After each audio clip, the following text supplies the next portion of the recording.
তাহলে এখন কি আর কেউ কি জয়েন করছে নাকি, দেখি তো, দেখি না, তোকে জয়েন করেনি। ওকে, ঠিক আছে, তাহলে থ্যাংক ইউ, তুমি আমাকে এটা রিমাইন্ডার দেওয়ার জন্য, আমার খেয়াল ছিল না।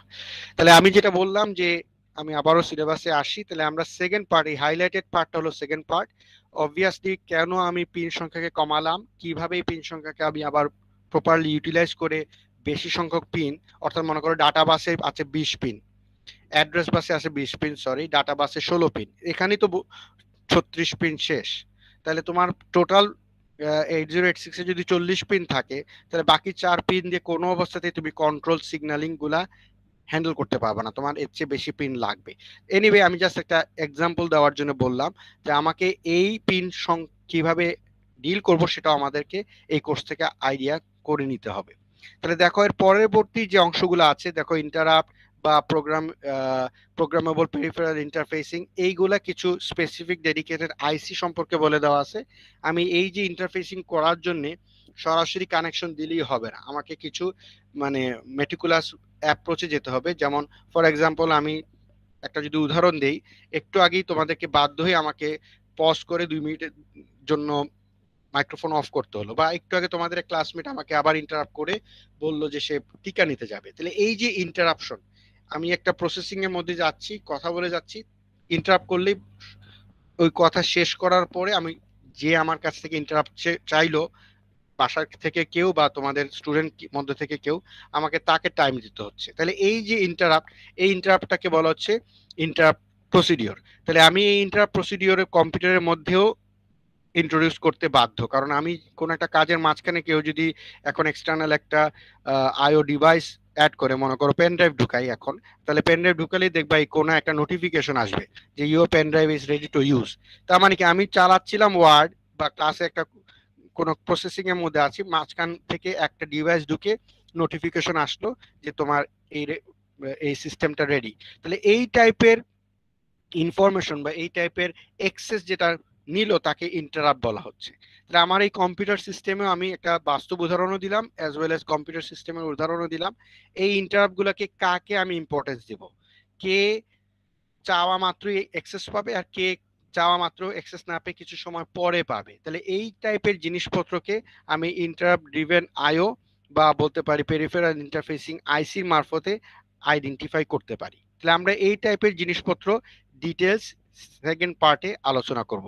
ফর এক্সাম্পল, কিছু এর বাইরেও কিছু বাস্তব উদাহরণ নিয়ে আসবো। যেমন ফর এক্সাম্পল, আমি যদি বলি একটা ডিজিটাল টু অ্যানালগ কনভার্টার, এখান থেকে আমি ডিজিটাল ডাটা দিলে তার ইকুইভ্যালেন্ট অ্যানালগ ভোল্টেজ কত সেটা জেনারেট করবে, বা উল্টাটা, একটা অ্যানালগ ভোল্টেজ দিলাম, মনে করো 5 ভোল্ট, ডিজিটাল ডিসপ্লেতে আমাকে 5 ভোল্টের ইকুইভ্যালেন্ট ডিসপ্লেতে দেখাবে যে এখানে 5 ভোল্ট আছে। তাহলে এই যে ইন্টারফেসিং, দিলাম অ্যানালগ সিগন্যাল একটা ভোল্টেজ, সে ডিজিটাল কনভার্ট করে ডিসপ্লেতে ডিজিটাল ডাটা হিসেবে 5 দেখাচ্ছে। এই কনভার্সনটা কিভাবে হয়, কিভাবে আমি কম্পিউটার সিস্টেমকে কাজে লাগায় করব, সেই জিনিসগুলো আমরা এখানে শিখবো। তাহলে অবভিয়াসলি শুধু হার্ডওয়্যার রিলেটেড পার্টি না, আমাকে সফটওয়্যার দিয়েও এই ইনস্ট্রাকশন গুলা, একটু আগে যে ইনস্ট্রাকশন গুলা কথা বলছিলাম, movement instruction, arithmetic and logical instruction, এই ইনস্ট্রাকশন গুলাকে কিভাবে কোড করে আমাকে এই পুরো সিস্টেমটাকে দাঁড় করাতে হবে, সেটাও আমরা প্যারালালি শিখতে হবে। তো এই প্যারালালি শেখার জন্য দেখো, programmable or introduction to assembly language programming, 8086 বা মাইক্রোপ্রসেসরকে কোডিং করার জন্য যে ল্যাঙ্গুয়েজ ব্যবহার করা হয় তাকে বলা হচ্ছে অ্যাসেম্বলি ল্যাঙ্গুয়েজ প্রোগ্রামিং। তাহলে এই প্রোগ্রামিংটাও আমরা একটু আগে যে বলছিলাম ইনস্ট্রাকশন সিনট্যাক্স, এই সিনট্যাক্স আলোচনা করার প্যারালালি শিখবো। তাহলে তোমাদের এখানে বলে রাখা ভালো যে এই কোর্সের প্যারালালি তোমাদের একটা ল্যাব কোর্স আছে, রাইট? এবং ল্যাব কোর্সটাকে বলা হয়েছে নন ক্রেডিট ল্যাব কোর্স। যদিও নন ক্রেডিট, কিন্তু এটা ক্রেডিটের চেয়েও ইম্পর্টেন্ট। কারণ হচ্ছে, আমি এখানে যখন থিওরিটিক্যালি তোমাদের সঙ্গে স্টেপ বাই স্টেপ আগাবো, প্যারালালি তোমরা যেহেতু ল্যাব ক্লাসে গিয়ে ল্যাব করবা, সুতরাং ওই ল্যাব ক্লাসে ইন অ্যাডভান্স এই ইনস্ট্রাকশন গুলাকে কিভাবে কোড করতে হয়, কিভাবে একটার পর একটা লিখে কম্পাইল করতে হয়, এইগুলা তোমাদেরকে শেখানো হবে। দুই একটা উদাহরণ তোমাদেরকে প্র্যাকটিস করানো হবে। তাহলে তোমরা হয়তো মাথায় চিন্তা করতে পারো যে কি ব্যাপার, আমাদেরকে প্যারালালি যদি শেখানো হয় তাহলে কোনটা রেখে কোনটা শিখবো। তাহলে এখানে বলে রাখা ভালো, তোমাদেরকে আশ্বস্ত করতে চাই যে একটা আরেকটার মানে সাপ্লিমেন্টারি। আমি শুধুমাত্র থিওরি পড়ায় গেলে এই কোর্সটা একেবারেই ইউজফুল হবে না। আবার শুধুমাত্র অ্যাসেম্বলি ল্যাঙ্গুয়েজ কোড শিখাই গেলে তোমরা ইন্টারনালি কিভাবে কাজ হচ্ছে, কিভাবে এটা অপারেট হয় সেটাও যদি না শিখো তাহলেও সেটা কাজ হবে না, বরং দুইটা একটা আরেকটার সাপ্লিমেন্টারি, একটা ছাড়া আরেকটা হয় না।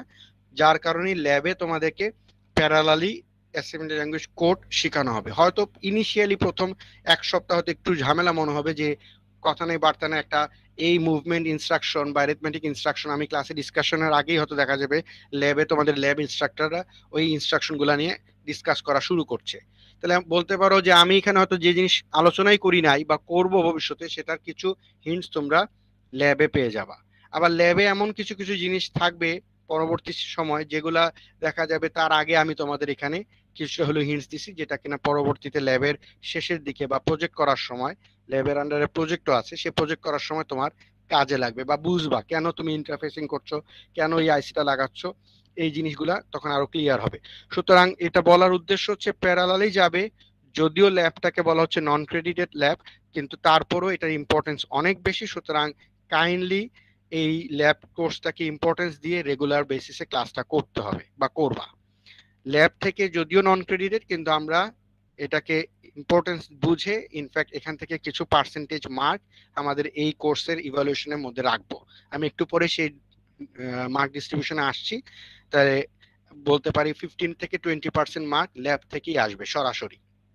ওকে, সুতরাং যদিও নন ক্রেডিটেড কিন্তু deal that course as a credited course, সুতরাং খুবই ইম্পর্টেন্ট একটা কোর্স।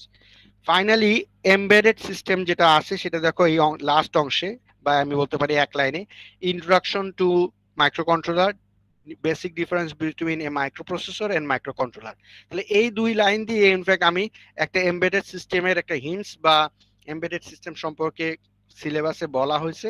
কিন্তু আমরা দেখব যখন এই লাস্ট পার্টে আসবো সেই ক্ষেত্রে এর আগে যে বিভিন্ন রকম instruction, interfacing, instruction, assembly language এগুলো সব শিখে যেহেতু আসবো, তখন দেখা যাবে যে এই পার্টটা একেবারেই সহজ। কারণ বাই দ্যাট টাইম কেন আমি ইন্টারফেস করব, কেন আমার ইন্টারফেসিং এর করে অ্যাসেম্বলি ল্যাঙ্গুয়েজ কিভাবে ইউজ করে আমি কাজটা আদায় করব সেগুলো আমাদের জানা থাকবে।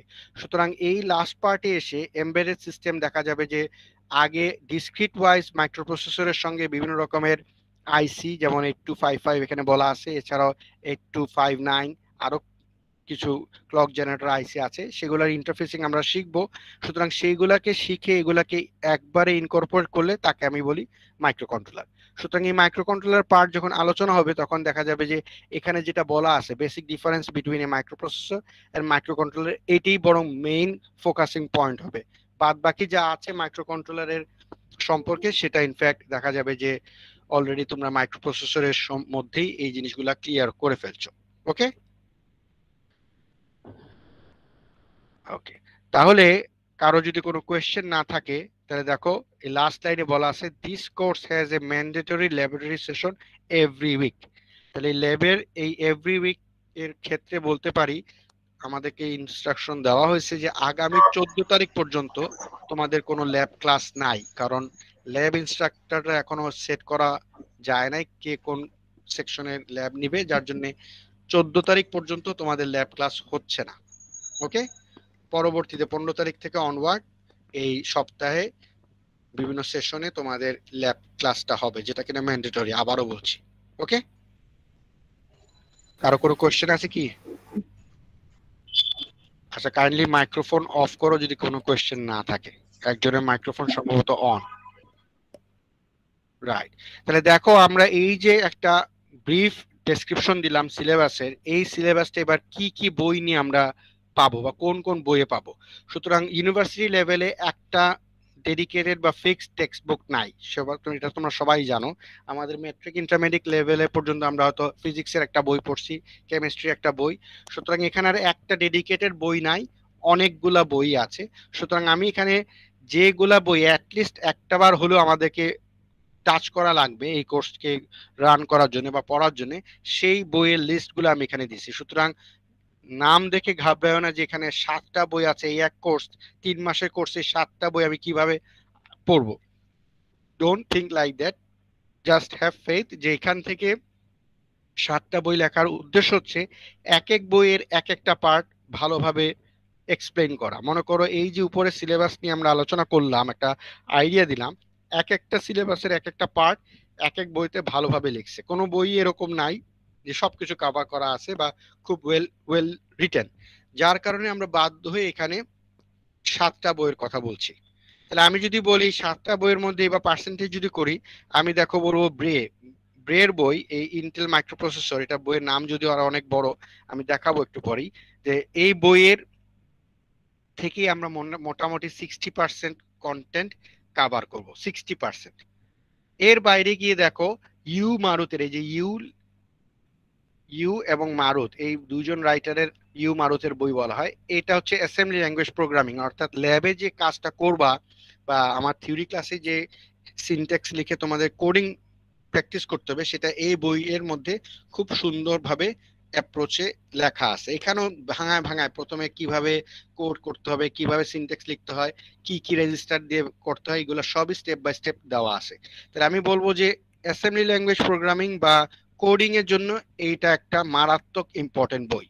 তাহলে ল্যাবের পার্টের জন্য এই বই যথেষ্ট, কিন্তু আমার থিওরিটিক্যাল পার্টের জন্য এই বইয়ের কিছু কিছু কন্টেন্ট, মানে প্রোগ্রামিং এর পার্টটা সাফিসিয়েন্ট, কিন্তু অন্যান্য পার্ট এই বইটা নট দ্যাট মাচ সাফিসিয়েন্ট। উদাহরণ হিসেবে দু একটা এক্সারসাইজ বা এক্সাম্পল খুবই ভালো দেওয়া আছে, যেটা কিনা অন্যান্য বইতে নাই।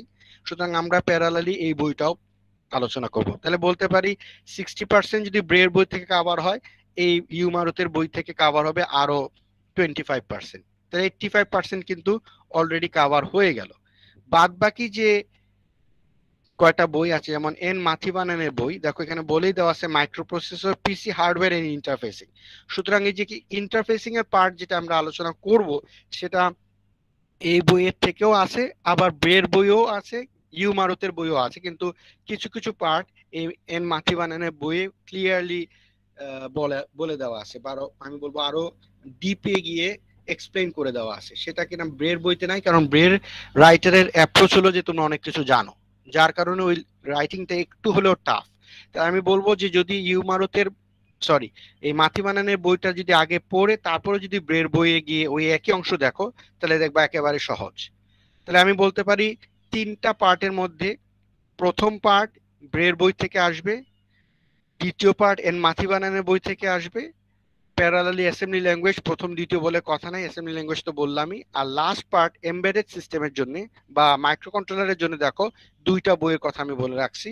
কিন্তু এই 2 বইয়ের কন্টেন্ট আমরা বলতে পারো, আমি যদি একবারে অনেস্টলি বলি, আমি ধরবই না এই 2 বই, জাস্ট এই 2 বই রাখছি যে তোমাদের রেফারেন্স হিসেবে, যদি কারোর ইন্টারেস্ট থেকে থাকে কোনো একটা মাইক্রো কন্ট্রোলার সম্পর্কে জানবা, স্পেসিফিক্যালি 8051 মাইক্রো প্রসেসর, তাহলে এই 2 বইটা খুব খুব ওয়েল রিটেন, ওয়েল এস্টাবলিশড বুক।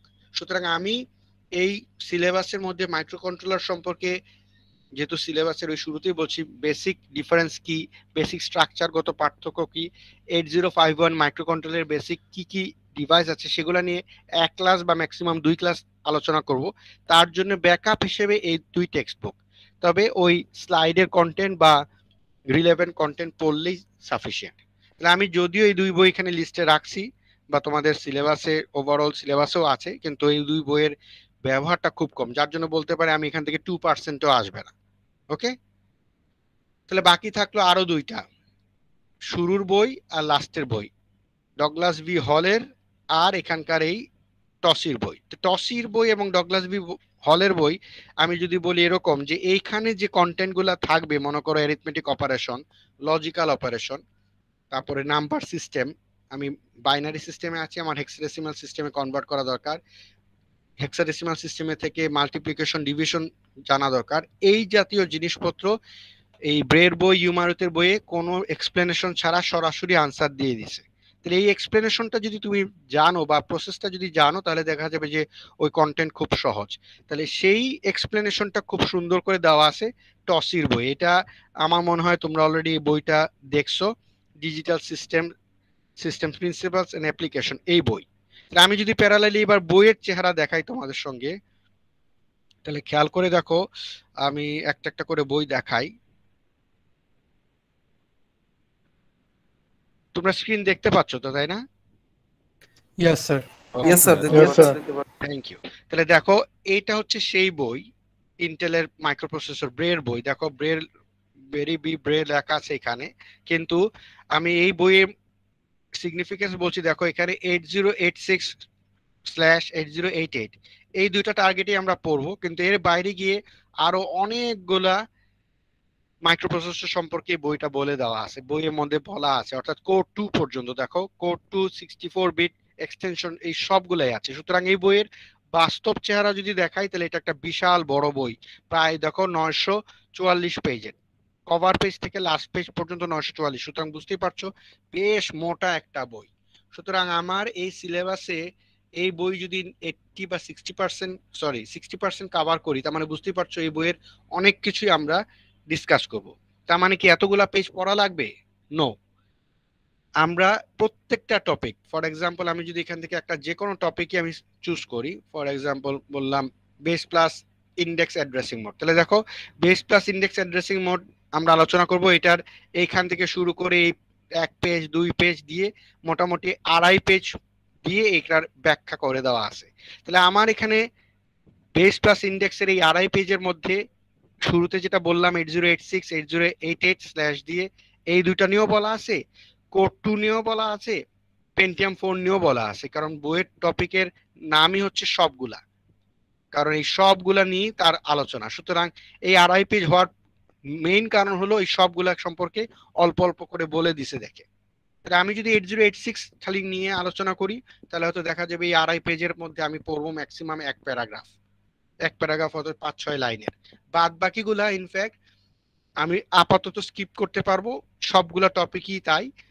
অবভিয়াসলি ক্লাসের মাঝখানে মাঝখানে আমি লিংক করব যে 8086 এ এটা যদি এরকম হয় তাহলে কোর 2 এর ক্ষেত্রে কি হবে, বা পেন্টিয়াম 4 এর ক্ষেত্রে কি হবে। তাহলে এই যে বেসিক ডিফারেন্সের ইনফরমেশন, এগুলা যখন 3-4টা ক্লাস পরে কিছুটা ইউজ টু হবা, তখন দেখবা যে নিজেরাই তখন এগুলো স্কিপ করতে পারবা। মানে তোমাকে প্রত্যেকটা এই 2.5 পেজ সবসময় পড়ে তোমাকে আগাতে হবে না। ইনিশিয়ালি হয়তো এটা ধরতে একটু ঝামেলা হবে, কিন্তু বিলিভ মি 2-3টা ক্লাস পরেই দেখবে এটা একেবারে সহজ। যার কারণে বলবো বই দেখে বা বইয়ের পেজ সংখ্যা দেখে ঘাবড়ায় যায় না যে অনেক পড়তে হবে, নো।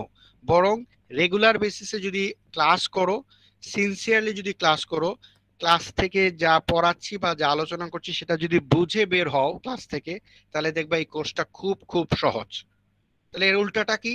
আমি ফাঁকিবাজি করলাম, আজকে ঢুকলাম 5 মিনিট পরে ঢুকলাম, 10 মিনিট আগে বের হয়ে গেলাম অনলাইন, স্যার তো দেখছে না, কম্পিউটার স্ক্রিন জয়েন করে ঘুরলাম ফিরলাম, তাহলে দেখবা এই কোর্সের মতো কঠিন কোর্স আর একটাও নাই। মোর ওভার প্রত্যেকটা ক্লাসের সঙ্গে লিঙ্কড। আজকের ক্লাসে যদি কোনো কারণে ঝামেলার কারণেও যদি তুমি মিস করো, তাহলে অবভিয়াসলি তোমার নেক্সট ক্লাসে আসার আগে একটা ডিউরেশন পাচ্ছ। সুতরাং ওই ডিউরেশনটাকে কাজে লাগাও, সেটা ক্লাস করলেও কাজে লাগাও, ক্লাস বাই চান্স মিস করলেও কাজে লাগাও। কারণ পরবর্তী ক্লাসে আসার আগে যদি এই ক্লাসের কন্টেন্টগুলো একটু ঝালাই করো, না আসো বা রিভিউ করে না আসো, তাহলে দেখবা পরের ক্লাসটা একটু কঠিন মনে হবে, তারপরে থার্ড ক্লাসটা আরেকটু কঠিন মনে হবে। যত প্রোগ্রেস করবা এই কোর্সে ততই দেখবা পিছনে জিনিসপত্র হঠাৎ হঠাৎ আসতেছে, এবং তখন দেখা যাবে যে আমি এক কথা বলেই হয়তো এক্সপ্লেন করছি, কারণ আমি যখন ডিটেলস এক্সপ্লেন করছি তখন যদি বুঝে থাকো তখন ওই ওই ক্ষেত্রে এক লাইনে এক্সপ্লেনেশনই যথেষ্ট। তাহলে আমি এখানে তোমাদেরকে একটা সতর্কতা বলতে চাই, আমার পাস্ট এক্সপিরিয়েন্স আমাকে তাই বলে।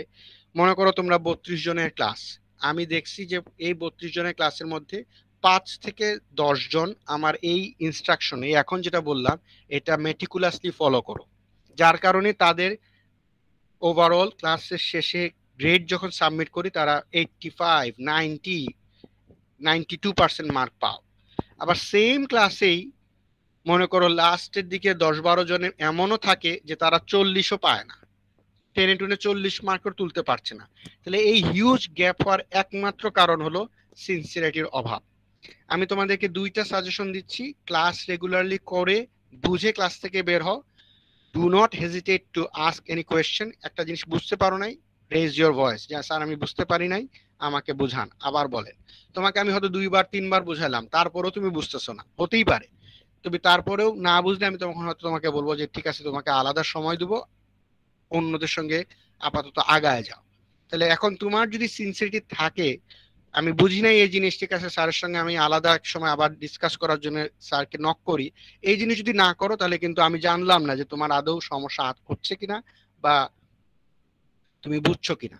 দেখো অনলাইন, শুরুতেই বলছি অনলাইন আর অফলাইনে ক্লাসের মধ্যে অ্যাডভান্টেজ ডিসঅ্যাডভান্টেজ আছে। এটাই হলো মারাত্মক ডিসঅ্যাডভান্টেজ। আমি এখন ক্লাস নিচ্ছি, স্ক্রিনের দিকে তাকায়, তোমাদের চেহারা আমি কিচ্ছু দেখছি না।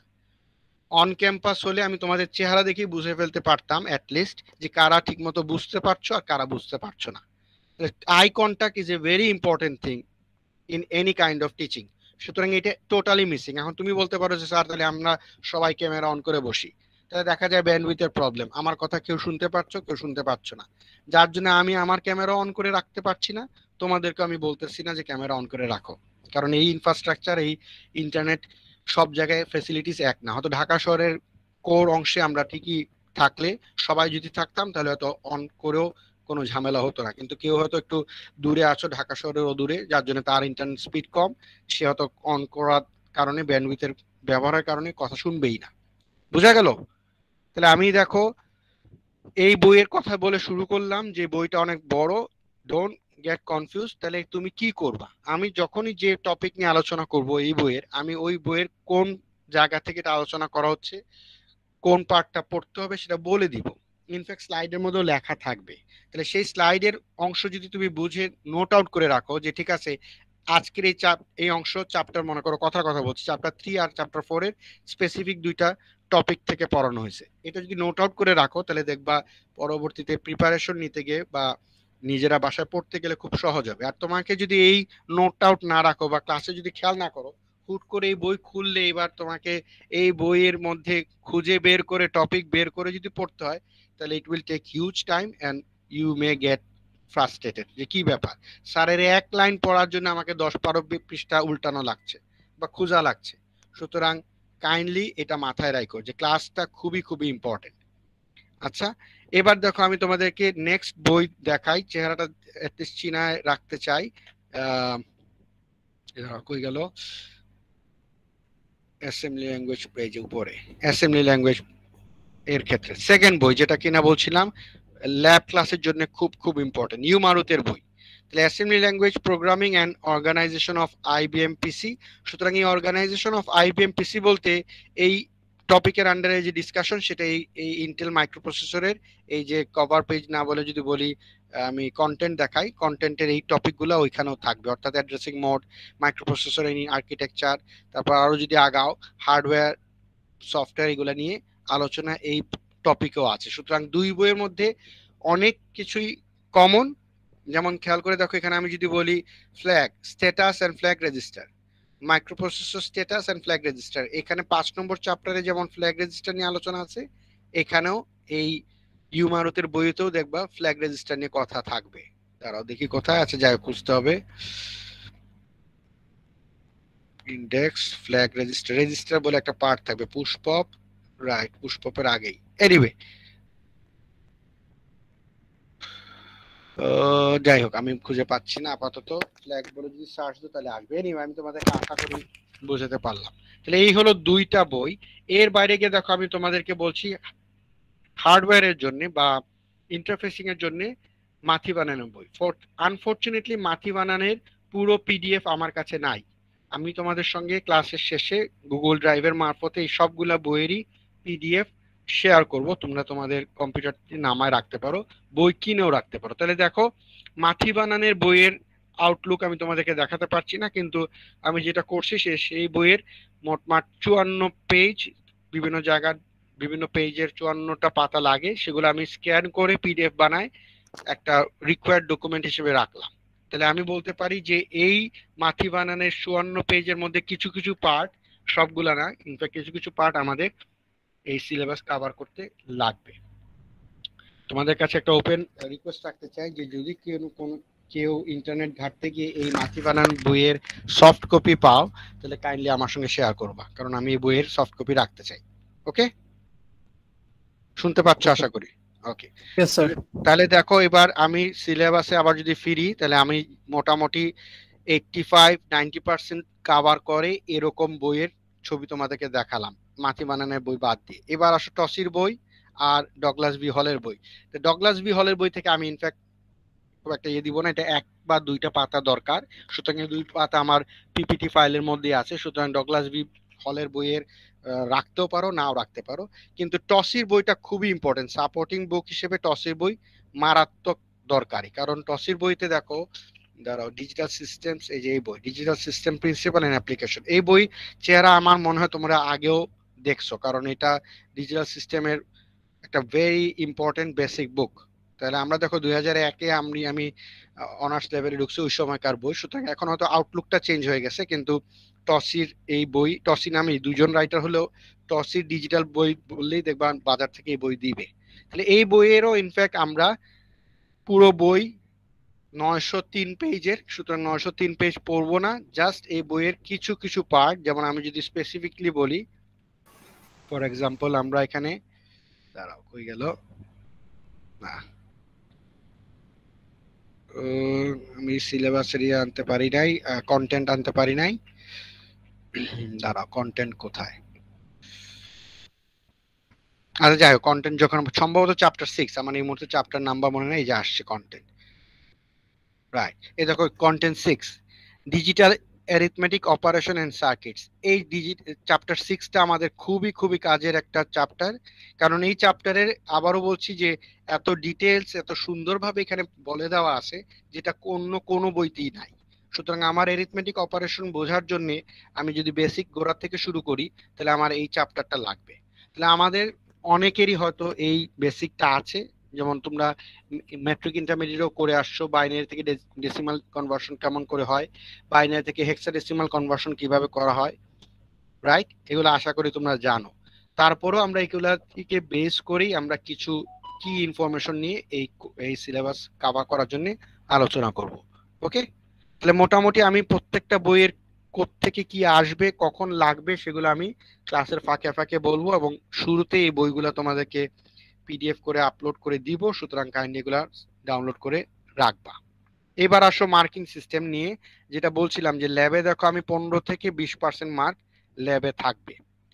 তাহলে অন্যান্য সেকশনে আমাকেও বলা হয়েছে ইনফ্যাক্ট বলতে, যে ল্যাবে পাস মার্ক আলাদা, থিওরিতে পাস মার্ক আলাদা। সুতরাং কেউ যদি ল্যাবে খারাপ করো আর এদিকে থিওরিতে খুব ভালো করো, তাতেও তুমি ফেল। আবার উল্টাটাও যদি হয়, ল্যাবে খুব ভালো করলা আর থিওরিতে এসে ফেল করলা, তাহলেও কিন্তু ফেল। সুতরাং কেয়ারফুল, বি কেয়ারফুল। আমি যদিও আমার এই এক্সপিরিয়েন্সে দেখছি কারোরই এত বাজে অবস্থা হয় না, যে কিনা ল্যাবে খারাপ সে থিওরিতেও খারাপ। তাহলে আমি এখানে দেখো তোমাদের নর্থ সাউথের গ্রেডিং সিস্টেমে বা তোমাদের মডিউলে যদি দেখো ড্যাশবোর্ডে, তোমাদের দেখবা এই গ্রেডিং সিস্টেম সম্পর্কে বলে দেওয়া আছে, নর্থ সাউথের গ্রেডিং সিস্টেম ফলো করা হবে। কিন্তু আমি এখান থেকে একটু হলেও মডিফাই করব, কারণ আমার গ্রেডিং সিস্টেম হবে এরকম। তাহলে দেখো তোমাদের নর্থ সাউথে আমি জানি 93-র উপরে বা 94-এর উপরে গেলে মনে হয় এ, তাহলে আমি এখান থেকে দিচ্ছি কমায় 85। পাস মার্ক তোমাদের নর্থ সাউথের গ্রেডিং সিস্টেমে 60%-এ পাস ফেল, কিন্তু আমি এখান থেকে দিচ্ছি আরো কমায় 40। সুতরাং দুই দিকেই আমি যদি ছাড় দিই, মনে করো না যে এই কোর্সটা খুব সহজেই আমি এ মাইনাস পেয়ে যাব।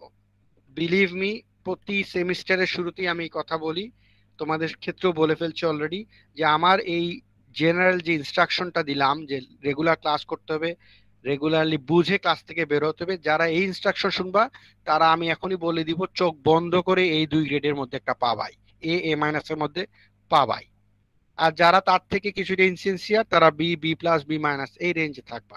কিন্তু যারা সি বা আফটারওয়ার্ডস থাকবা, তারা আমি লিখে দিতে পারি যে তারা আমার ইনস্ট্রাকশন মানে নাই, তারা রেগুলার ক্লাস করে নাই, রেগুলার ক্লাস করলেও তারা প্র্যাকটিস করে নাই, কোনো একটা জায়গায় তাদের ঘাপলা আছে।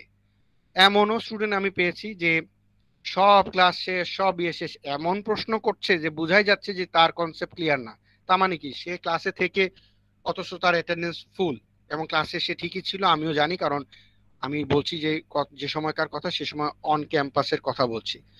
তার চেহারাও দেখছি, তাকে চেহারা দেখে বুঝতেছে না, বারবারও বলছি, কিন্তু ওই যে যেটা হয়, প্র্যাকটিস করে নাই। ক্লাসে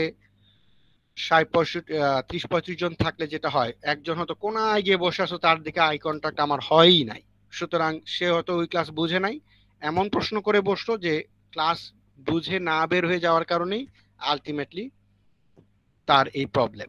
সুতরাং বারবারই রিকোয়েস্ট করছি যে do not hesitate to make a question. তুমি বুঝো নাই, প্রশ্ন করে ক্লিয়ার হও। প্রশ্ন করতে হেজিটেট করছো, মনে করছো যে এত এত একটা নাইভ কোশ্চেন করবা, ঠিক আছে, ভালো কথা, তুমি প্রাইভেটে আমাকে ইমেল করো যে স্যার আমি আপনাকে হেজিটেট করছি প্রশ্ন করতে সবার সামনে, আমার এই প্রশ্নটা আছে। I will read that message and try to give you the answer as soon as possible. Okay, তাহলে আমি এখানে বলবো যে তোমাদের এই গ্রেডিং সিস্টেমে প্রায় একটা কনসেপ্ট সবার থাকে যে কার্ভিং, আমিও কিন্তু অলরেডি কার্ভ করেই ফেলছি, রাইট? সুতরাং যে কিনা এবার 40-এর মধ্যে কথা কথা ওয়ার্স্ট কেস সিনারিও বলছি 38 পাবা, আমি তাকে কোনো অবস্থাতে 40 দিব না, আমি ম্যাক্সিমাম 1 মার্ক গ্রেস দিতে পারি। কেউ যদি 84 হয়, okay, I will give him 85, 74 I will give him 75। যদিও আমি বলছি 75 কি কি হিসেবে, সবগুলা ইন কোর্স অ্যাটেন্ডেন্স ল্যাব সব যোগ করে আসছে 74। সুতরাং এই 74 এর জায়গায় 75 আসলে তার যেহেতু 1 গ্রেড আপগ্রেডেশন হয়, আমি 1 মার্ক দিতে রাজি আছি।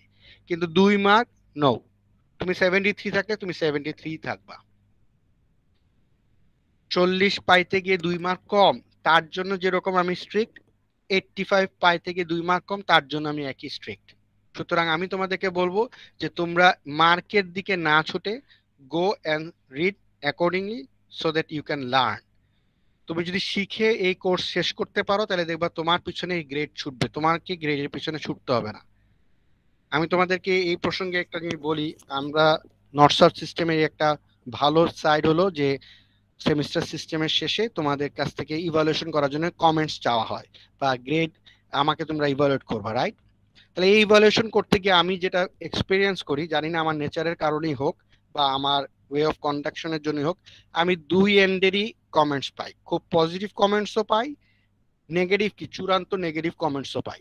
সুতরাং আমি দুইটাকেই মানে কি বলবো ওয়েট দিয়েই চেষ্টা করি। ঠিক আছে, আমাকে এমনও অভিজ্ঞতা আছে যে পার্সোনালি মেইল দিয়ে বলছে স্যার অন ক্যাম্পাসে আপনি এইভাবে এইভাবে আগাইছেন, আপনি আমাদেরকে স্লাইড প্রোভাইড করেন, আমাদের স্লাইড হলে সুবিধা। কারণ আগে যখন আমরা ক্লাস নিছি একদম শুরুর দিকে, তখন আমি হয়তো স্লাইড তৈরি না করেই বোর্ডে আমি এক্সপ্লেনেশন করতাম, করে ক্লাস থেকে বের হয়ে যেতাম। তো তার এই সাজেশন আমি নিছি। নেগেটিভ, এক্সট্রিম নেগেটিভ আমি তোমাদের সঙ্গে শেয়ারও করতে পারি, স্যারের ক্লাস কিচ্ছু বুঝি না, স্যারের কোনো ইয়ে নাই, কম্প্রিহেন্সিভ টেস্ট নেই, এটা তোমাদের ক্ষেত্রে প্রযোজ্য হবে, সবার শেষে এসে হিউজ সিলেবাস, এটা ইনহিউম্যান টর্চার, এরকম কথাবার্তাও আমি পাই, ইনডাইরেক্টলি পাই।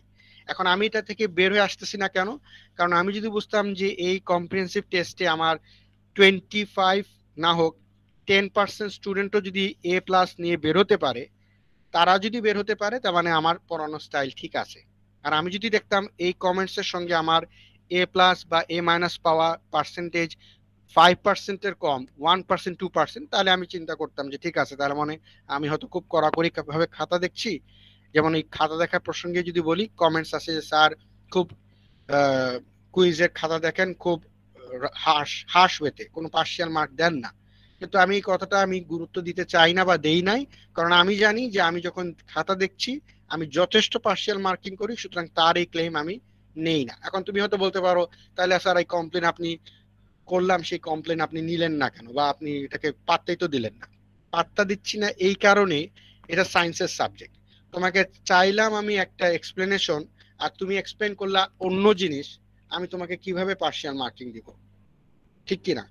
তোমরা সায়েন্সের সবাই স্টুডেন্ট, তোমাকে একটা অঙ্ক করতে দিলাম, অঙ্কের প্রসিডিওর সহ তোমার একটা আনসার আসার কথা, তুমি এমন ভাবে অঙ্কটা করলা যে প্রসিডিওরও মিললো না, আনসার তো মিলার কথা নাই, তুমি কি এখানে ফুল মার্ক আশা করতে পারো বা পার্শিয়াল মার্ক? নিশ্চয়ই না। কিন্তু আমি পার্শিয়াল মার্ক দিব কখন? ঠিক আছে, আমার প্রসিডিওর আমি ঠিক মতোই আগাইছি, মাঝখানে মাঝখানে ক্যালকুলেশনে ভুল করে আমার রেজাল্ট মিলে নাই, তাহলে আমার প্রসিডিওর যেহেতু ঠিক আছে, সেই প্রসিডিওরের জন্য আমি অবশ্যই পার্শিয়াল মার্ক দিব। সেই ক্লেমটা যদি করো আমাকে যে স্যার আমার প্রসেস ঠিক আছে, আমি ক্যালকুলেশন হয়তো ভুল করছি, আমাকে আপনি 0 দিচ্ছেন, 5-এর মধ্যে আমাকে 2.5 দেন, দেখো আমি দেই কিনা। কিন্তু তোমাকে আমি 0 দিব তখনই যদি দেখি যে প্রসেসও ঠিক নাই, রেজাল্টও ঠিক নাই, অর্থাৎ যে জিনিস চাইছি সেটা ধারে কাছে তুমি যাও নাই। সায়েন্সের সাবজেক্ট, সুতরাং বুঝতেই পারছো, আনসার ঠিক থাকলে 5-এ 5, আনসার ভুল হলে 5-এ 0, পার্শিয়াল মার্ক দেওয়ার কোনো স্কোপ এই কোর্সে অন্তত নাই। পার্শিয়াল মার্ক হবে যদি তোমার প্রসেস বা প্রসিডিওর ঠিক থাকে। আশা করি ধরতে পারছো। যার কারণে আমি এই নেগেটিভ কমেন্টস গুলো নেই, আমার খুব ভালো লাগে, সত্যি কথা বলছি, আমি অ্যাপ্রিসিয়েট করি কমেন্টস গুলো। ঠিক আছে, পজিটিভ নেগেটিভ মানুষ মাত্রই নেগেটিভ আসবে, কিছু কিছু নেগেটিভ কমেন্ট আসে যেগুলো মনে হয় কারেকশন করার ওয়ে আছে, ঠিক আছে, সেটা আমি দুই জায়গাতেই করব, তোমাদের সঙ্গেও করব, আমার ঢাকা ইউনিভার্সিটির ছাত্রদের সঙ্গে করব, কারণ ঢাকা ইউনিভার্সিটিতে এই ইভ্যালুয়েশনের বা কমেন্টস দেওয়ার কোনো অপশন নাই। ওকে, আশা করি আমার সঙ্গে তোমরা এগ্রি করবা। তাহলে এবার লাস্ট অফ অল আমি তোমাদেরকে রিকোয়েস্ট করব যে তোমরা আজকে ক্লাসে, যদিও আমরা এই ক্যানভাস দিয়ে ঢুকতে পারি নাই, যার জন্য কন্টিনিউয়াসলি নোটিফিকেশন আসছে। অ্যাকসেন্সে দেখো প্রত্যেক জিনিসেরই পজিটিভ নেগেটিভ থাকে। নোটিফিকেশন ফার্স্ট 5 মিনিট বিরক্ত হয়ে যাচ্ছিলাম, বারবার টিং টিং টিং আওয়াজ, কিন্তু এখন যেমন দেখো কেউ যদি ফাঁকতালে ঢুকে তাহলে কিন্তু নোটিফিকেশন আসবে, সুতরাং আমি জানি যে কে দেরি করে ঢুকছো। কিন্তু অনলাইনে এই ঢোকা বা বের হওয়ার যেহেতু কোনো নোটিফিকেশন আসে না নর্মাল স্ট্যান্ডার্ড নিয়মে, ক্যানভাসে যদি করি বা আগের সিস্টেমে যদি করতাম, তাহলে এই নোটিফিকেশন যেটা আসতো না। সুতরাং এটা তোমার উপরে, তুমি ইউনিভার্সিটি লেভেলে কখন এসে ঢুকছো, কখন তোমার ইচ্ছা হচ্ছে বের হয়ে যাচ্ছ, আমি এখান থেকে কিন্তু দেখতেও পারছি না, কন্ট্রোলও করতে পারছি না। সুতরাং ক্লাসটাকে ইফেক্টিভ ওয়েতে করার জন্য আমি রিকোয়েস্ট করব, যত যাই ঝামেলা থাকুক ম্যাক্সিমাম 10 মিনিটসের মধ্যে এসে জয়েন করো। তুমি পরেও জয়েন করতে পারো, কিন্তু আমি এটা বলার উদ্দেশ্য হচ্ছে যে পরবর্তীতে যদি জয়েন করো তাহলে দেখা যাবে যে অবভিয়াসলি বুঝতে পারছো না, কি আলোচনা হচ্ছে ধরতে পারছো না, তাহলে এই ক্লাসটা করা না করার সমান হয়ে যাচ্ছে। ঠিক আছে, তাহলে আমি রিকোয়েস্ট করবো, ইনফ্যাক্ট 10 মিনিটও না, এটা অনলাইনে হলে 5 মিনিট, কারণ অফলাইনে 10 মিনিট সাফিসিয়েন্ট, কারণ ট্রাফিক জ্যাম। আমি হয়তো দেখা যেত যে অন ক্যাম্পাসে হওয়ার সময় 10 মিনিট পরে এসে ঢুকছি, কোনোদিন হন্তদন্ত এসে ঢুকছি due to unwanted traffic jam, কিন্তু অনলাইনে তো এই ঝামেলা নাই। তুমি হয়তো 5 মিনিটের জন্য বের হয়ে যেতে পারো, পাওয়ার লাইন ডিস্ট্রাপশন বা ইন্টারনেট ফেইলিওর, মাঝপথে ছুটে যেতে পারে, কিন্তু ক্লাসে জয়েনিং এর টাইমটা সাধারণত ভুল হওয়ার কথা না। সুতরাং ওইভাবে মেনটেন করার চেষ্টা করো। মেকআপ ক্লাস দেখো, আমি অবভিয়াসলি ক্লাসের ইম্পর্টেন্স তোমাদেরকে বলছি, প্যারালালি এটাও বলি, আমি হয়তো মনে করো কথার কথা 2 দিন পরে আমি একটা পরীক্ষা নিব, এইটার অ্যানাউন্সমেন্ট আজকে দিলাম, তুমি এই ক্লাস করলে না, ফলো করলে না, এই অ্যানাউন্সমেন্ট তুমি যারা দেখলাই না, অ্যাভয়েড করে গেলা বা মিস করলা, তাহলে আলটিমেটলি আমি যখন পরীক্ষা দিব তখন এসে বলবো স্যার আমি তো ক্লাসে ছিলাম কিন্তু আপনি বলছেন কখন খেয়াল করি নাই। সুতরাং এই দায় দায়িত্বটা তোমার, কারণ আমি এটা বলছি এই কারণেই, ক্লাস অ্যাটেন্ড করার দায়িত্ব ইউনিভার্সিটি লেভেলে আসছো, এটা স্কুল কলেজ না যে তোমার অ্যাটেন্ডেন্স দিব, অ্যাটেন্ডেন্স আসছো কিনা নোটিফাই করে গার্জিয়ানকে জানাবো, এইগুলার এখানে বিষয় নাই।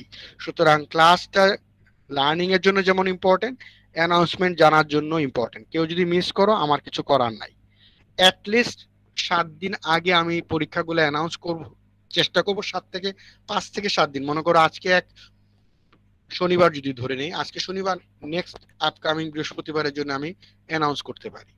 সাধারণত করি না, সাধারণত মনে করো এক বৃহস্পতিবারের ক্ষেত্রে পরের বৃহস্পতিবারে অ্যানাউন্সমেন্ট দেই, সেই হিসেবে তোমরা যথেষ্ট টাইম পাবা, মিস করার চান্স কম। কিন্তু তারপরেও বলছি যদি বাই চান্স কেউ মিস করো, কাইন্ডলি নিজেদের মধ্যে ডিসকাস করে জেনে নাও যে কোনো ইম্পর্টেন্ট অ্যানাউন্সমেন্ট হয়েছে কিনা। ওকে, খেয়াল করো আমি এখানে বলে রাখছি। এবার এক্সাম রুল যদি বলি, আমি অনলাইন বলো আর অফলাইন বলো, আমার নামে বদনাম বলো বা সুনাম বলো, যেটাই বলি না কেন, আমি এই জায়গায় খুব খুব স্ট্রিক্ট। আমি যদি কাউকে কোনো রকমের চিটিং এ দেখি পাই, সেটার জন্য আমি ড্রাস্টিক্যাল অ্যাকশন নেই। সুতরাং আমি তোমাদেরকে একটা উদাহরণ দিলেই হয়তো আশা করি তোমরা বুঝবা যে কি কারণে আমি বলছি। আমি অনলাইনের কথাই যদি বলি, আমি দেখেছি যে প্রায় আগে ছিল প্রথম প্রথম ছিল অ্যাসাইনমেন্ট হলে তার কড়াকড়ি করার উপায় নাই, কিন্তু পরীক্ষার ক্ষেত্রে আমি কয়েক সেটে প্রশ্ন দেই, দেওয়ার উদ্দেশ্য হলো শাফলিং করা প্লাস কোশ্চেনের কন্টেন্ট একই প্রশ্ন ভ্যালু দিয়ে হয়তো change, just to make sure যে কেউ কারোটা দেখাদেখি করছো না। আমার অভিজ্ঞতা এমনও আছে যে আমি ঢাকা ইউনিভার্সিটির একটা ছাত্রের উদাহরণ যদি দেই, তার কোয়েশ্চেন এক, তার এর আনসার ওই কোয়েশ্চেন সেট থেকে, বির আনসার আরেক সেট থেকে, সির আনসার আরেক সেট থেকে। সে তো আনসার করে বসে মনে করছে যে যাই হোক একই রকমের কোয়েশ্চেন, হয়তো ক্লাসমেটকে জিজ্ঞেস করছে তোর কাছে কি ওই টাইপের কোয়েশ্চেন, সেও হয়তো উঠে বলছে হ্যাঁ, বাস দেখা দেখি করে লিখছে। সে তো আর জানে না যে আমি ভ্যালুতে চেঞ্জ করে দিছি, যার জন্য স্ক্রিপ্ট দেখে আমি বুঝতেছি যে সে নকল করছে। সুতরাং নকল যেহেতু করেছে ওই, সুতরাং আমি তাকে যখন চার্জ করলাম স্বীকার করতে সে বাধ্য, কারণ ওই প্রশ্ন তো তার সেটে নাই, সেটা পাইলো কোত্থেকে। আমি যে তাকে অ্যাসিস্ট করছে বা যে তাকে দেখিয়েছে তাকেও যেমন ধরে আমি পানিশমেন্ট দিয়েছি, যে নকল করছে তাকেও আমি দিছি। এটা নর্থ সাউথে অনলাইনের ক্ষেত্রেও হয়েছে। একেবারে আমি বলবো A+ পাওয়ার ছাত্র, সেও দেখা গেল আরেকজনের সঙ্গে শেয়ার করছে এবং তার খাতার এর খাতা হুবহু সেম। যখন চার্জ করছি তখন উত্তর হলো, স্যার আমি তো জানি না যে আমারটা হুবহু দেখাবে। বললাম হুবহু বাদ দাও, তোমাকে তো দেওয়ারই কথা ছিল না, তোমারটা তোমার কাছে থাকবে, তারটা তার কাছে থেকে, তুমি শেয়ার করলা কেন? উঠে বললো, স্যার আমি তো আসলে বুঝি নাই যে সে আমারটার থেকে এরকম বুঝবে, সে আমাকে বলছে যে আমি মানে কি বলবো, প্রসেসটা দেখতে চাই, সেই কারণে আমি দিলাম। তাই আমি বললাম তোমার কুইজের প্রসেসিং, সেটা ছিল ইনফ্যাক্ট অ্যাসাইনমেন্ট, অ্যাসাইনমেন্টের ক্ষেত্রে তুমি দিবা, দিয়ে আবার বলবা যে অ্যাসিস্ট করছো, সেটা তো হয় না। তোমাকে তোমার পার্ট দেওয়া হয়েছে, তুমি তোমার পার্ট করে চুপচাপ থাকো, তোমার কাছে শেষে ডিসকাস করতে পারতো, তুমি তোমার স্ক্রিপ্ট দিলা কেন? সুতরাং আমি দুই ক্ষেত্রেই কিন্তু হার্শ হলেও আমি দুইজনের ক্ষেত্রে একই পানিশমেন্ট নিয়েছি। এবং ফরচুনেটলি এনাফ আমি খুবই অ্যাপ্রিসিয়েট করি, প্রত্যেক ক্লাসে বলি, তোমাদের আমাদের ডিপার্টমেন্টের, নর্থ সাউথের ডিপার্টমেন্টের চেয়ারম্যান এই ব্যাপারে আমাকে ফুল সাপোর্ট দিয়েছেন। আমি প্রথমে একজনকে পানিশমেন্ট এক প্রকার, আর একজনকে একটু যে একটু কম দোষ করছে তাকে কম পানিশমেন্ট দিয়ে আমি গ্রেড সাবমিট করেছিলাম। আমি নোটিশ দিয়ে রাখছিলাম, একটা নোট দিয়ে রাখছিলাম, যেটা একজন আরেকজনেরা দেখছে। স্যার সাথে সাথে আমাকে পরের দিনে মেল ব্যাক যে don't consider anything, go and do take harsh decision. ওনার এই ডিসিশনটা আমরা খুবই খুবই অ্যাপ্রিসিয়েট করি, কারণ প্রাইভেট ইউনিভার্সিটিতে এইগুলো হয় না, নর্থ সাউথে হচ্ছে। সুতরাং এটা আমাদের জন্য, যারা পার্ট টাইম বা যারা পাবলিকের থেকে আসছি, তাদের জন্য এটা একটা অনেক বড় ব্লেসিংস আমি বলবো, যে আমাদেরকে পুরো এখতিয়ার দিচ্ছে, বরং আমাদেরকে বলে দিচ্ছেন consider, do not consider anything. সুতরাং আমি বাস্তব উদাহরণ দিয়ে আমি বলতে চাই, আমার পরীক্ষায় কাইন্ডলি কেউ কারোটা দেখা দেখি করো না। ওকে, কপিং, চিটিং, একজনের থেকে আরেকজন স্ক্রিপ্ট দেখা, শুরুর ক্লাসেই বললাম, আশা করি তোমরা এই জিনিসটাকে মেনটেন করবা। শুধু এই দুই, মানে নকল করে তুমি হয়তো এই কোর্সে 5, 10, 15 মার্ক বেশি পেতে পারো, কিন্তু নীতিগতভাবে তুমি যতটুকু ডিপ্রাইভ হলা, অন্যায় করা থেকে নিজেকে যেমন মানে ইয়ে করতে পারলা না, প্রতিহত করতে পারলা না, এটা তোমাদের পরবর্তী লাইফের জন্য মারাত্মক ব্যাড ইম্প্যাক্ট ফেলবে। ওকে, সুতরাং আমি আশা করি আমার ছাত্রছাত্রী কেউই নিজেদেরকে থেকে থাকলেও এই জিনিসটা থেকে নিজেদেরকে মুক্ত রাখবে। হয়ে গেল না হলে আমি 5, 10 কম পাইলাম, একটা গ্রেড নাহলে ছুটলোই, কিন্তু নীতিগতভাবে তো আমি অনেস্ট, আমার এই ফিলিংস তো থাকলো যে আমি এখানে কোনো রকমের চিটিং বাজি করি নাই। আর যে চিটিং করে পাইলো, তারে গিয়ে দেখো আজকে করলো, আরো 10 বছর পরেও তার মনের মধ্যে খুঁতখুঁতারি ভাব থাকবে। আমি এটা কেন বলছি দেখো, আমি আমার লাইফের এক্সপিরিয়েন্স যদি তোমাদের সঙ্গে শেয়ার করি, আজকে ফার্স্ট ক্লাস, যার জন্য আমি এগুলো শেয়ার করছি, মোটিভেশনাল স্পিচও বলতে পারো। ক্লাস 1-এ থাকতে একটা ক্লাস টেস্টে আমি একটা জিনিস পাচ্ছিলাম না, ক্লাস 1-এ, মানে আজকে থেকে প্রায় কম করে হলো 25-30 বছর আগে, 30 বছর তো হবেই, তাহলে আরো বেশি। তাহলে ওই ক্লাস 1-এর কথা এখনো কিন্তু আমার মনে আছে, কারণ আমি ওই চিটিং করছিলাম এবং স্কুলের ক্লাস টিচার আমাকে ধরে ফেলছে। উনি আমাকে কিচ্ছু বলেননি, জাস্ট ধরে অবাক দৃষ্টিতে আমার দিকে তাকালেন, এবং ওই তাকানোতেই আমি, আমার ফিলিংস হলো যে উনি আমাকে দৃষ্টি দিচ্ছে যে তোমার কাছ থেকে এই জিনিস আমি এক্সপেক্ট করি নাই। এইটুকুই আমার জন্য এনাফ ছিল। আজ পর্যন্ত আমি এই জিনিস ভুলতে পারি নাই। এবং মানে কেন ভুলতে পারি না, কারণ আমার মধ্যে গিলটি ফিলিংস আছে যে আমি চিটিং করতে চেষ্টা করছিলাম, ধরা খাইছি। সুতরাং এই গিলটি ফিলিংস সবার মধ্যেই থাকে। এখন সেটা পরীক্ষার বিষয় হোক, ঘুষ খাওয়া দিয়ে হোক, অন্যায় করা দিয়ে হোক, সবসময় এটা থাকবেই। সুতরাং কারোর মধ্যে বেশি, কারোর মধ্যে কম, কিন্তু কেউ বলতে পারবে না আমি করছিলাম কোন একটা আমলে একটা অন্যায়, আমি ভুলেই বসে আছি। নো, তুমি কথা যে বললা ভুলে বসে আছো, এটা মানেই হলো তোমার মাথার মধ্যে এই অন্যায় জিনিসটা মাথায় আছে। সুতরাং আমি পরীক্ষা দিয়ে বোঝালাম, বাস্তবে এই জিনিসটা সবসময় মাথায় রাখো। ওকে, এবার আসো পরীক্ষা নিয়ে। আমি পরীক্ষার জিনিসটা স্কিপ করে গেছি, ইনফ্যাক্ট সম্ভবত উপরে ছিল। দেখো আমি একটা মিড টার্ম পরীক্ষা নিব, একটা ফাইনাল হবে, এখানে কোনো রকমের মেকআপ নেওয়ার উপায় নাই। একাধিক কুইজ নিব, সুতরাং I will take best average of best 2। সুতরাং ধরে রাখো তোমরা যদি কম্প্রিহেন্সিভ টেস্ট যেহেতু নিব, প্রথম থেকেই যদি সিনসিয়ার হও, তাহলে প্রথম কুইজের সিলেবাসও থাকবে কম, সহজও হবে। ওইটাতে যদি একটা ভালো মার্ক পেয়ে যাও, তাহলে তোমার পরবর্তীতে আর কুইজের মার্কের পিছনে দৌড়ানোর দরকার পড়ে না। কিন্তু অবভিয়াসলি তুমি যদি প্রথম কুইজ খারাপও করো, 2 নম্বর কুইজে যদি বসো, তাহলে দেখবা যে সিলেবাস গেছে একটু বড় হয়ে, এবং অ্যাজ ওয়েল অ্যাজ ভেরিয়েশনও আসবে কোয়েশ্চেনের মধ্যে। সুতরাং try to be sincere to give the first exam. তাহলেই দেখবা এক ধাক্কায়, যদি কথার কথা বলতেছি, 15-র মধ্যে যদি 12-13 পাও তাহলে তোমার আর চিন্তার কোনো কারণ নেই। পরবর্তী কুইজগুলোতে যদি খারাপও হয়, এভারেজ বেস্ট টু এভারেজ যেহেতু নিব, সুতরাং একটা প্রেসার ফ্রিলি তুমি এই কোর্সটা করতে পারবা। ওকে, তাহলে আমি প্রায় স্টুডেন্টদের কাছ থেকে শুনি বা কথা আসে এরকম যে স্যার আমার তো পরীক্ষা খারাপ হয়ে গেল বা মিস হয়ে গেল, সুতরাং আমি সবাইকে এক কথাই বলি, আপকামিং পরীক্ষাটা আসছে সেটা ভালো মতো দাও। আমি যেহেতু এভারেজ নিব বেস্ট টু এভারেজ, সুতরাং ঘাবড়ানোর কিছু নাই। ঠিক আছে? Yes, sir. ওকে, তাহলে এইবার Yes, মোটামুটি sir. আমার সিলেবাস নিয়ে বলা শেষ। আর এটা বলার অপেক্ষা রাখে না যে যতটুকু সম্ভব ইয়ে করো, কি বলে, মোহাম্মদ ইমরান হোসেন মিম এখন জয়েন করলো। আচ্ছা যাই হোক, আমি মনে হয় সে বের হয়ে গেছিল, জিজ্ঞেস করবো পরে। আচ্ছা এনিওয়ে, বলার অপেক্ষা রাখে না, কারো কোনো প্রশ্ন থাকলে মাইক্রোফোন অন করো, অন করে প্রশ্ন করো, মাইক্রোফোন আদারওয়াইজ অফ রাখো। এবং আমি কিন্তু ক্লাসের মাঝখানে, আজকে যদি ফার্স্ট ক্লাস যার জন্য কিছুই করি নাই, আমি হয়তো 10 থেকে 15 মিনিট, শুরুর 15 মিনিটের পরে আমি অ্যাটেন্ডেন্স নিব এবং সবার শেষেও আবার অ্যাটেন্ডেন্স নিব, জাস্ট টু মেক শিওর যে তোমরা সবাই সিনসিয়ারলি ক্লাস করছো কিনা। সুতরাং প্রথম 15 মিনিটের মধ্যে কেউ যদি অ্যাটেন্ডেন্স না দাও, পরে যদি এসে জয়েন করো, I will not consider his or her attendance on that day. সুতরাং কাইন্ডলি ক্লাস রেগুলার করার জন্যই আমি এই পথে হাঁটবো, সুতরাং আশা করি তোমরা অন্যভাবে নিবা না। কারো যদি কোনো কোয়েশ্চেন থাকে করতে পারো।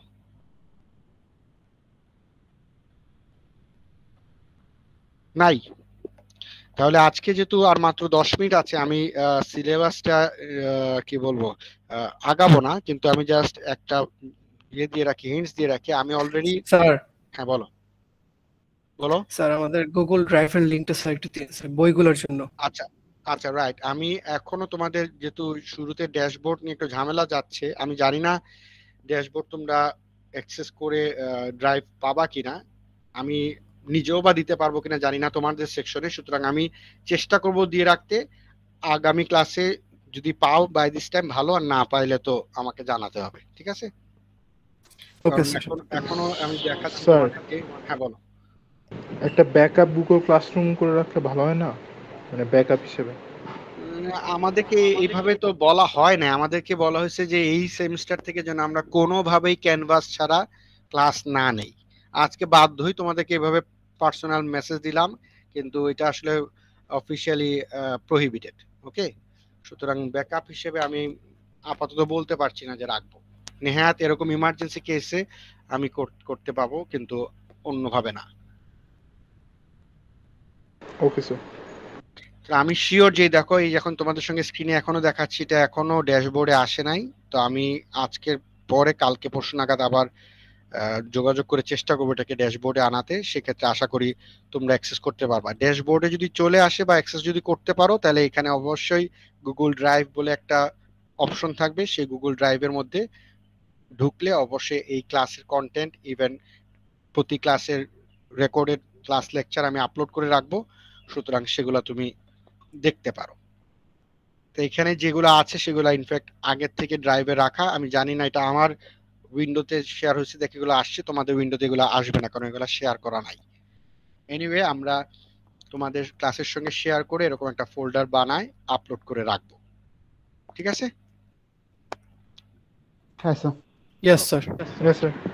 তাহলে দাঁড়াও, তোমার তো এই ক্লাস। আচ্ছা, তাহলে কারো যদি কোনো কোয়ারি না থাকে, তাহলে আমি আজকে ক্লাস এখানে শেষ করি। তোমাদের অ্যাটেন্ডেন্স দিব, সুতরাং কাইন্ডলি আরডিএস সিস্টেমে ঢুকে যখন অ্যাটেন্ডেন্স দিব, তখন তোমরা এখানে পার্সোনাল চ্যাট বক্সে রোল কল করলে ইয়েস স্যার, প্রেজেন্ট স্যার কিছু একটা লিখো, তাহলে আমি তোমাদেরকে আইডেন্টিফাই করতে পারবো। ওকে, তাহলে আপাতত ভিডিও রেকর্ড অপশন অফ করলাম।